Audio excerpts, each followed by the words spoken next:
ఇటీవల రాజకీయాల నుంచి తప్పుకున్న విజయసాయిరెడ్డిపై వైసీపీ సీనియర్ నేత అంబటి రాంబాబు కీలక వ్యాఖ్యలు చేశారు. అప్రూవర్గా మారమని ఒత్తిడి వచ్చిందని విజయసాయిరెడ్డి చెప్పారని అన్నారు. అలా ఒత్తిడి తెచ్చి జగన్ను ఇబ్బంది పెట్టాలనుకున్నది ఎవరో విజయసాయిరెడ్డి చెప్పాలని డిమాండ్ చేశారు. ఎటువంటి ఆధారాలు లేకుండానే 16 నెలలు జైల్లో పెట్టారని గుర్తు చేశారు. తాము సమర్థవంతంగా అందించిన పాలన చంద్రబాబు అందించలేడని అంబటి విమర్శించారు. అప్రూవర్గా మారమని ఆయన మీద చాలా ఒత్తిడి వచ్చిందని ఆయన చెప్పండి. నాకు తెలియదు, ఇంతవరకు తెలియదు. మాకు బాగా సన్నిహితమే కదా, మాతో ఎప్పుడు చెప్పడా. అప్రూవర్గా మారమని ఆయన మీద ఒత్తిడి చేశారంట.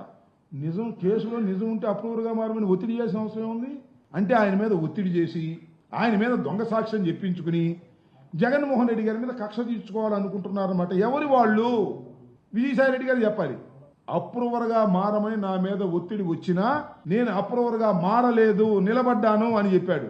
ఆ ఒత్తిడి చేసిన వారు ఎవరో విజయసాయి రెడ్డి గారు చెబితే తప్ప తెలియదు. కాబట్టి మరి అదే ఆయనే నేను చెప్పాల్సిన అవసరం ఉంటుంది. చెబితే లేకపోతే మానుకోవాల్సిన అవసరం ఉంటుంది. అప్రూవర్గా మారాల్సిన అవసరం ఉంది. శర్మ గారు, నా మీద నిజంగా ఏదైనా కేసు ఉంటే దానిలో వాస్తవం ఉంటే అప్రూవర్గా మారాల్సిన అవసరం ఏముంది? ఒత్తిడి చేయాల్సిన అవసరం ఏముంది? అంటే there is no evidence against Jaganmohan Reddy గారు అనేది చాలా క్లియర్గా అర్థమవుతుంది అనమాట. ఎవిడెన్స్ లేకోకుండానే జగన్మోహన్ రెడ్డి గారిని 16 మాసాలు జైల్లో పెట్టారని అర్థమవుతుంది.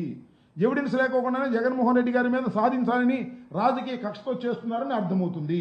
దీన్ని బట్టి విజయసాయి రెడ్డి గారిని అప్రూవర్గా మారమని ఆయన మీద చాలా ఒత్తిడి వచ్చిందని ఆయన చెప్పండి.